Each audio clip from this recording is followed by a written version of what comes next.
Hello, friends. Hey, Algebros. That was for you, Haley. Anyway, thought you'd get a little giggle out of this one.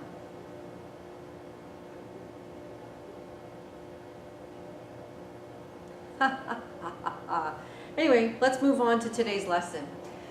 Today what you're going to be learning about is how to factor quadratics in which the leading coefficient is something other than 1. 4 is something other than 1. So what you do, what it's called actually, is the AC method.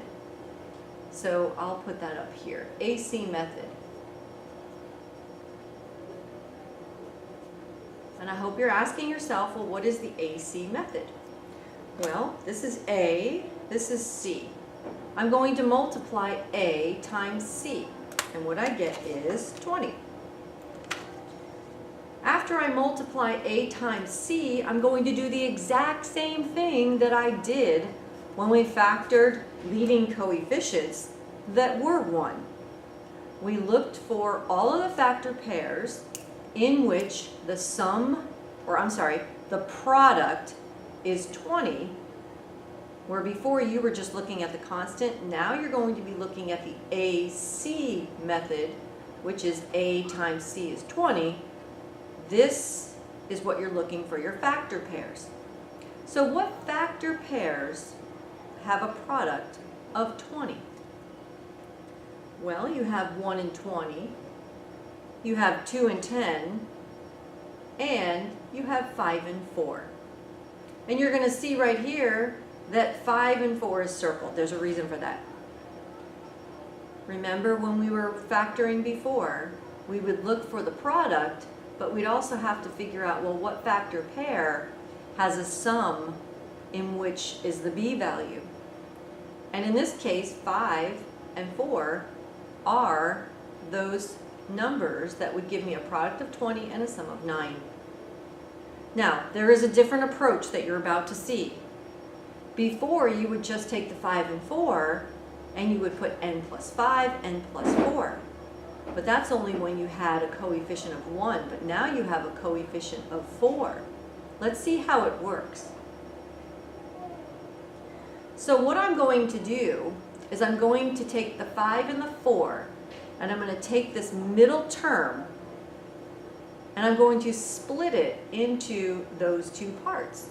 So you see I put 4n here and 9n here. 4n plus 5n is 9n. Now you noticed I put the 4 first and I put the 5 second. There's a reason.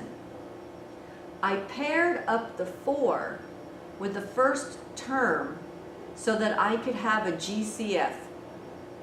And you all know what a GCF is now after your practice in IXL. And then I took the 5 and I put it last, which would be the 5n plus 5, because now look again, I have an opportunity for a GCF. This is your new approach that is the AC method for coefficients other than 1. From here, I group. See, these are grouped. And I find the GCF of each one of these groupings. The GCF of the first grouping, I have 4n. 4n divided by 4n is 1.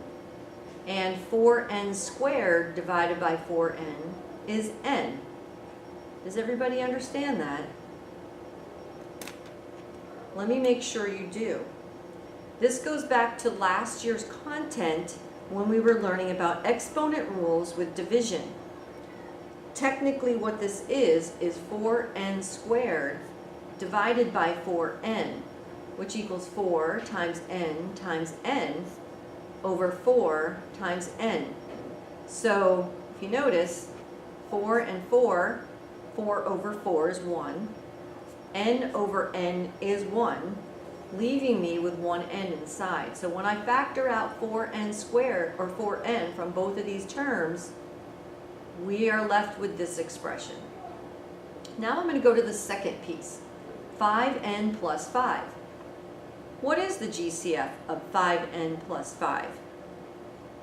Your answer? You're right, 5. 5n divided by 5 is n. 5 divided by 5 is 1. Now at this place right here, I want you to see something. What should happen whenever you're dealing with the AC method with a coefficient other than 1, where you are grouping and taking the GCF out of the groups, you should end up with a binomial that is identical. That binomial becomes one of the factor pairs. One of the factors of the quadratic. The pieces that are left over that you see here, those pieces become the other binomial. So you see 4n, 5, that becomes the other factor. And what we do last is we check to see, did we do it right? And the check comes in the form of you choose distributed property, FOIL, or in this case, I always like the table because it gives it structure.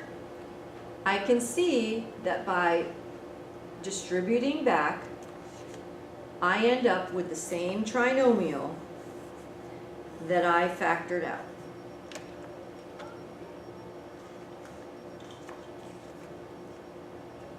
Are you ready to try one? Let's do it. Go ahead and write 5x squared plus 11x plus 2 in your notebook.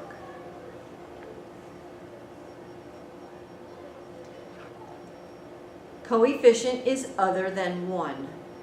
It's a 5. So we are going to use what's called the AC method. I'm going to multiply A times C, which is 10. Very good. Then I need to come up with all the factor pairs of 10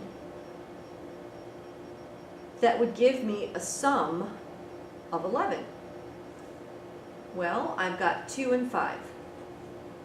2 times 5 is 10. 2 plus 5 is not 11. Let me try another pair. 1 and 10. Very good. 1 plus 10 is 11. Therefore, we're going to use this factor pair right here.